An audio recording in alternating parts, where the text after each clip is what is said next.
لاشعور کی وسعتیں۔ یہ مضمون تحریر کیا ہے مسز فاطمہ برہان سروری قادری نے، اور یہ مضمون ماہنامہ سلطان الفقر لاہور شمار اگست 2024 میں شائع ہوا ہے۔ انسانی ذہن کو دو حصوں میں تقسیم کیا جاتا ہے، شعور اور لاشعور۔ شعور ذہن کا وہ حصہ ہے جس میں وہ سوچ اور ارادے موجود ہوتے ہیں جن کے متعلق ہم جانتے ہیں، شعور رکھتے ہیں یا وہ ہمیں یاد ہوتے ہیں، جبکہ لاشعور انسانی ذہن کا سب سے زیادہ طاقتور حصہ ہے۔ لاشعور یعنی وہ شعور یا ماضی جو لا ہے اور ابھی ظاہر نہیں ہوا بلکہ چھپا ہوا ہے یا بھول چکا ہے۔ حقیقت لا رکھنے کے باوجود اس کا انسانی شخصیت پر اتنا گہرا اثر ہوتا ہے کہ انسان کی مکمل ظاہری اور باطنی شخصیت اس کی گرفت میں ہوتی ہے۔ جیسے جیسے انسان کا لاشعور اس کے شعور پر ظاہر ہوتا جاتا ہے، ویسے ویسے اس کی شخصیت اس کے سانچے میں ڈھلتی جاتی ہے۔ انسانی وجود کے بھی دو حصے ہیں، ایک ظاہر اور دوسرا باطن۔ ظاہر کا تعلق اس کے شعور کے ساتھ ہے، جبکہ باطن اور روح کا تعلق اس کے لاشعور کے ساتھ ہے۔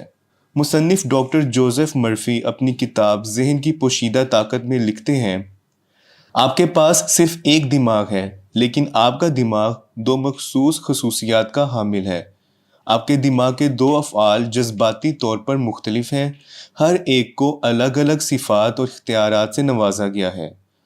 عام طور پر آپ کے ذہن کے دو افعال کو الگ کرنے کے لیے استعمال کیے جانے والے نام کچھ یوں ہیں: معروفی اور موضوعی ذہن، شعوری اور لاشعوری ذہن، جاگتا اور سوتا ہوا ذہن، سطحی نفس اور گہرا نفس۔ اس مضمون کا مقصد ہمارے لاشعور ذہن کی وسعتوں کو بیان کرنا ہے۔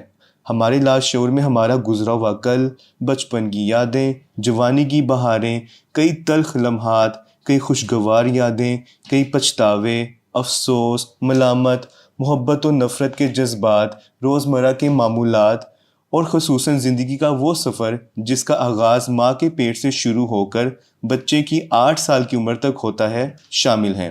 بچہ لاشعوری طور پر اپنے ماحول سے سیکھتا ہے۔ اس کا بچپن اس کی ابتدائی تربیت کا اہم حصہ ہے اور اس کے کردار اور شخصیت میں منفی یا مثبت اثرات مرتب کرتا ہے۔ اکثر ماہرین کا یہ بھی کہنا ہے کہ ہمارے لاشعور میں خاندانی جینز بھی شامل ہوتے ہیں۔ ہمارے دماغ کا لاشعور حصہ زندگی میں انتہائی خوشگوار نتائج مرتب کر سکتا ہے، کیونکہ لاشعور میں ہمارے عقائد، نظریات، سوچ اور ارادے شامل ہوتے ہیں۔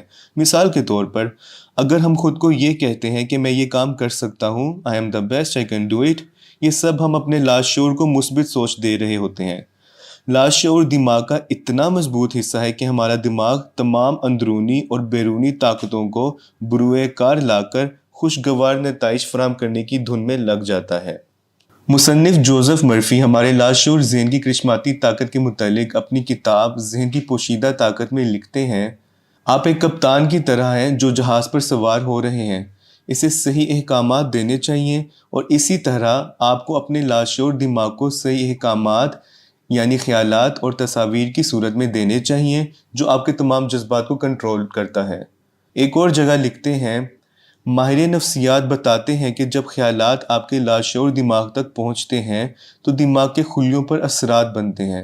جیسے ہی آپ کا لاشعور کسی خیال کو قبول کرتا ہے، وہ اسے فوری طور پر نافذ کرنے کے لیے آگے بڑھتا ہے۔ یہ خیالات کی انجمن کے ذریعے کام کرتا ہے اور ہر وہ علم استعمال کرتا ہے جو آپ نے اپنی زندگی میں جمع کیا ہے تاکہ اس مقصد کو حاصل کیا جا سکے۔ یہ آپ کی اندرونی لامحدود طاقت، توانائی اور حکمت کو کھینچتا ہے۔ یہ اپنے راستے کو حاصل کرنے کے لیے فطرت کے تمام قوانین کو ترتیب دیتا ہے۔ یہاں ایک اور دلچسپ حقیقت جاننا اہم ہے کہ انسان کے لاشعور کا تعلق نہ صرف اس ظاہری دنیا کے ساتھ ہے، بلکہ عالم امر اور عالم خلق کی یادوں کے نقوش بھی اس میں موجود ہوتے ہیں۔ عالم امر اور عالم خلق کے کل 6 عالم ہیں جس میں تنزل فرما کر ذات حق تعالیٰ نے کائنات کی تخلیق کی اور اسے قائم رکھا ہوا ہے۔ ان 6 عوالم کو تنزلات ستہ بھی کہا جاتا ہے۔ ان 6 عوالم کو سلطان العاشقین حضرت سخی سلطان محمد نجیب الرحمن مجدہ الاقدس نے اپنی تصنیف مبارکہ شمس الفقرا میں یوں بیان کیا ہے۔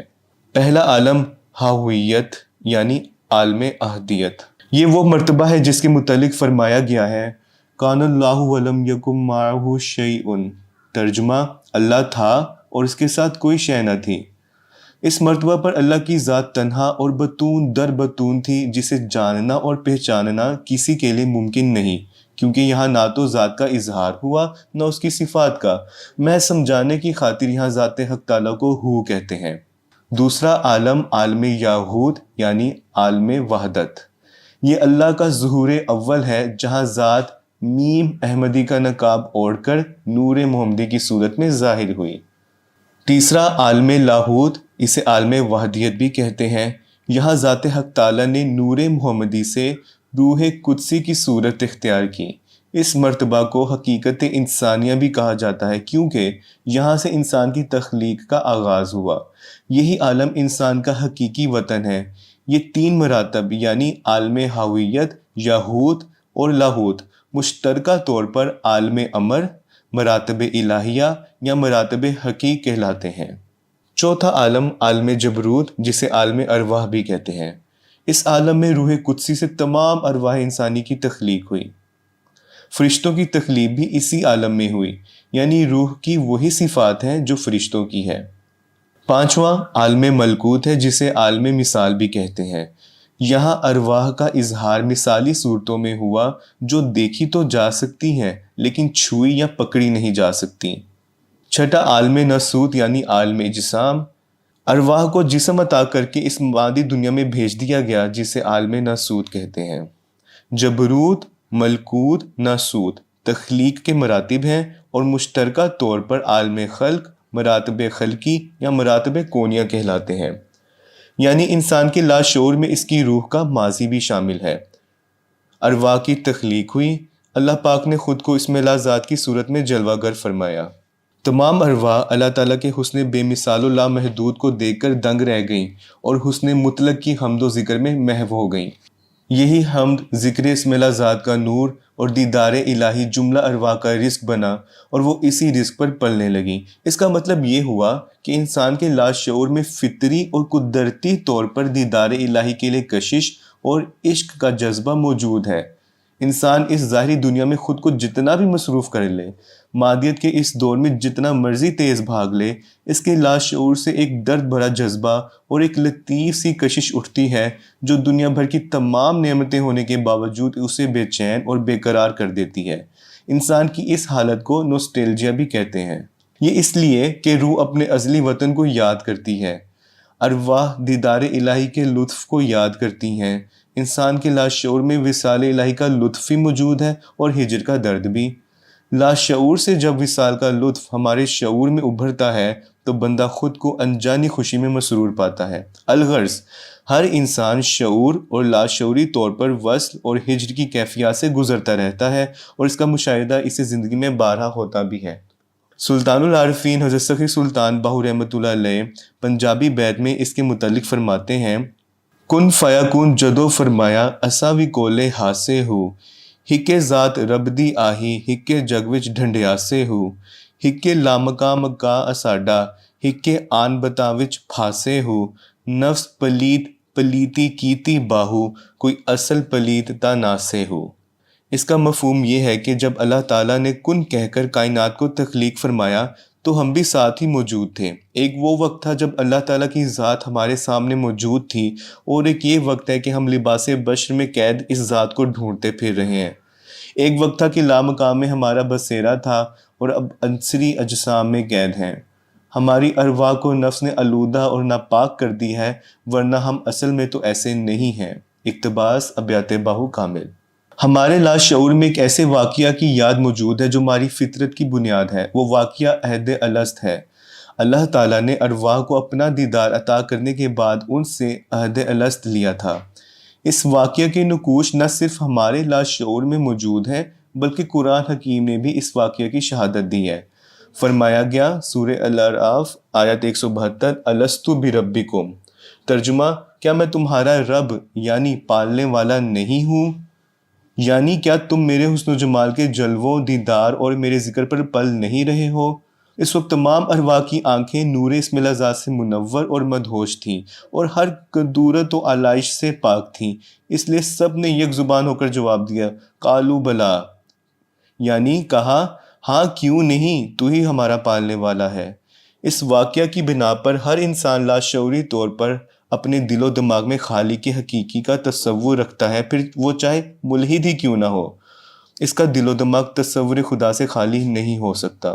اللہ نے بھی انسان کے ساتھ کمال عشق کا کھیل رچایا ہے، جو اس کا ہم پر فضل اور احسان بھی ہے کہ ہمیں لاشعور کی نعمت سے نوازا اور اس واقعے کا علم یاد کی صورت میں ہمارے لاشعور میں پیوست کر دیا تاکہ حق کی راہ میں تفکر کرنے والے حق کو پا لیں۔ حق کا راز ہمارے اندر ہی موجود ہے اور اس راز تک پہنچنے کے لیے ہمارا لاشعور وسیلہ ہے۔ ہمارے لاشعور میں عہد الست کا واقعہ اس طرح درج ہے کہ نہ وہ ہمیں مکمل یاد ہے اور نہ ہی وہ بھول چکا ہے۔ علامہ اقبال رحمۃ اللہ علیہ اپنی تصنیف تجدید فکریات اسلام میں لکھتے ہیں، ہر زمانے اور تمام مذہبی ممالک کے مذہبی تجربے کے ماہرین کی شہادت ہے کہ ہمارے عمومی شعور سے بالکل وابستہ ایک ایسا شعور بھی ہے جس میں بڑی صلاحیتیں موجود ہیں۔ اگر اس قسم کے حیات بخش شعور اور علم افروز تجربے کے امکانات کو کھول دیں تو مذہب کے امکان کا سوال بطور ایک اعلیٰ تجربے کے بالکل جائز ہو جائے گا اور ہماری سنجیدہ توجہ کا مرکز بن سکے گا۔ کیا عجب وسعت ہے ہمارے لاشعور کی، کیا غضب کا لطف ہے ہمارے لاشعور میں۔ لاشعوری طور پر انسیت و نفرت کے جذبات۔ ہمیں اکثر اس بات کا مشاہدہ ہوتا ہے کہ ایک شخص جسے ہم کبھی ملے نہیں مگر پہلی ہی ملاقات میں وہ دل کے قریب معلوم ہوتا ہے، جیسے اسے ایک عرصہ سے جانتے ہوں، اور کبھی ایسا ہوتا ہے بغیر کسی وجہ کے کسی بندے سے کھنچنے لگتے ہیں۔ یہ سب اس لیے کہ عالم ارواح میں کچھ ارواح ایک دوسرے کے قریب ہو گئی تھیں۔ اس لگاؤ کے باعث وہ اس دنیا میں بھی ایک دوسرے کے قریب رہنا پسند کرتی ہیں۔ حدیث مبارکہ ہے، حضرت ابو ہریرہ رضی اللہ عنہ مرفوعاً نبی اکرم صلی اللہ علیہ وسلم سے بیان فرماتے ہیں، روح ازل میں مجتمع لشکر تھیں، جن کا وہاں آپس میں تعارف ہو گیا، دنیا میں ان کے اندر الفت ہو جاتی ہے، اور جن کی وہاں آپس میں ناواقفیت رہی ہو وہ اس دنیا میں بھی جدا جدا رہتی ہیں۔ یہ حدیث نمبر 4834 سنن ابو داؤد میں درج ہے۔ جنت اور جہنم کا تصور۔ ہم لاشعوری طور پر جنت و جہنم، صحیح اور غلط، ایول اور گڈ کا تصور رکھتے ہیں، کیونکہ عالم ارواح میں اللہ نے ارواح کو حق و باطل کی راہ کو اختیار کرنے کی آزادی عطا کی اور انہیں آزمائش سے گزارا تھا۔ ارواح کی اس آزمائش کے واقعہ کو سلطان العارفین حضرت سخی سلطان بہو رحمۃ اللہ علیہ اپنی تصنیف مبارکہ کلید التوحید کلام میں یوں بیان فرماتے ہیں، جب اللہ تعالیٰ نے ارواح سے عہد الست لے لیا اور سب نے اللہ کی ربوبیت کا اقرار کر لیا تو اللہ نے اس کے بعد ان سے فرمایا، اے ارواح مانگ لو مجھ سے جو تم مانگنا چاہتی ہو تاکہ میں تمہیں وہ عطا کر دوں۔ ان تمام ارواح نے عرض کیا، یا اللہ ہم تجھ سے تجھی کو مانگتے ہیں۔ اس کے بعد اللہ تعالیٰ نے ارواح کی بائیں طرف دنیا اور دنیا کی زینت کو پیش کیا تو شیطان نمرود نفس امارہ کی مدد سے اس دنیا میں داخل ہو گیا۔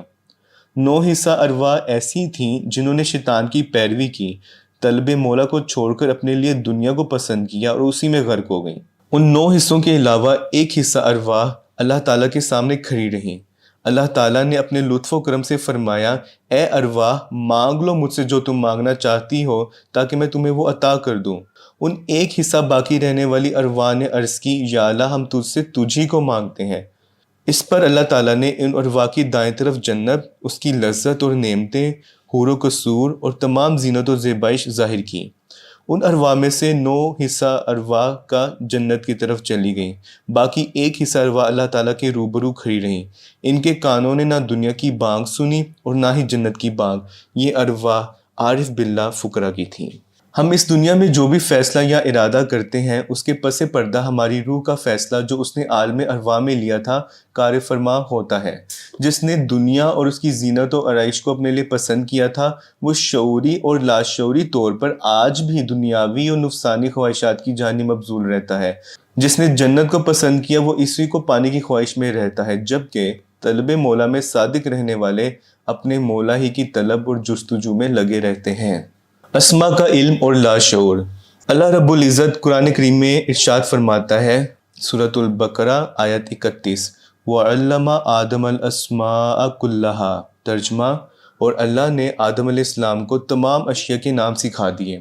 ایک اور جگہ ارشاد فرمایا، سورۃ العلق آیت 5، عَلَّمَ الْإِنسَانَ مَا لَمْ يَعْلَمْ، ترجمہ، اللہ تعالیٰ نے انسان کو وہ علم سکھایا جو وہ پہلے نہیں جانتا تھا۔ اللہ تعالیٰ نے انسان کو اس عالم ناسوت میں بھیجنے سے قبل تمام اسماء کا علم سکھا دیا تھا۔ اس کا مطلب یہ ہوا کہ علم انسان کی تخلیق نہیں بلکہ انسان خود اپنے لاشعور سے اسے دریافت کرتا ہے، اور یہ علم زمانے کی ضرورت اور ترقی کے تقاضوں کی بنا پر ظاہر ہوتا جاتا ہے۔ جتنی بھی بڑی دریافتیں ہوئیں وہ سب اسی طرز پر ہوئیں۔ مثال کے طور پر کشش ثقل کا قانون یعنی لا آف گریوٹی۔ نیوٹن کے شعور میں اچانک یہ نکتہ روشن ہونا کہ اشیاء آسمان سے زمین کی جانب آتی ہیں، جبکہ یہ عمل ازل سے ہوتا آ رہا ہے، یہ اس بات کا ثبوت ہے کہ وہ علم اس کے لاشعور میں موجود تھا، بس اپنے مقررہ وقت پر تفکر کے ذریعے وہ لاشعور سے شعور میں منتقل ہو گیا۔ حاصل کلام یہ ہے کہ انسان کا لاشعور بہت سی وسعتیں اپنے اندر سمیٹے ہوئے ہے۔ یوں کہنا غلط نہ ہوگا کہ انسان اللہ تعالیٰ کی سب سے پیچیدہ مخلوق ہے۔ انسان کے اندر کا بھید وہی جان سکتا ہے جو خود انسان کامل کے مرتبہ پر فائز ہو، جو انسانی شخصیت کی تمام پیچیدگیوں اور روح کی حقیقت سے واقف ہو، لاشعور کے علم کو شعور میں لانے کے فن میں ماہر ہو۔ موجودہ دور میں انسان کامل سلسلہ سروی قادری کے موجودہ امام سلطان العاشقین حضرت سخی سلطان محمد نجیب الرحمن مظل الاقدس ہیں۔ آپ مظل الاقدس اپنے مریدین کو بیعت کے پہلے ہی روز ذکر و تصور اسم الذات عطا فرما دیتے ہیں۔ ذکر و تصور اسم الذات کی مشق کرنے سے انسان کے اندر کی تمام پیچیدہ گرہیں کھلتی جاتی ہیں، معمات حل ہوتے جاتے ہیں، اور انسان روح کی حقیقت اور اس کے ازلی مقام و مرتبہ سے واقف ہوتا جاتا ہے۔ انسان کے لاشعور میں جو عالم امر اور عالم خلق کی یادیں موجود ہیں، ذکر و تصور اسم اللہ ذات کے ذریعے ان یادوں میں کشش اور تڑپ کی لہر اٹھتی ہے جو اس کے پورے وجود کو اپنے لپیٹ میں لے لیتی ہے، اور انسان باطن کے روحانی سفر کی جانب گامزن ہو جاتا ہے۔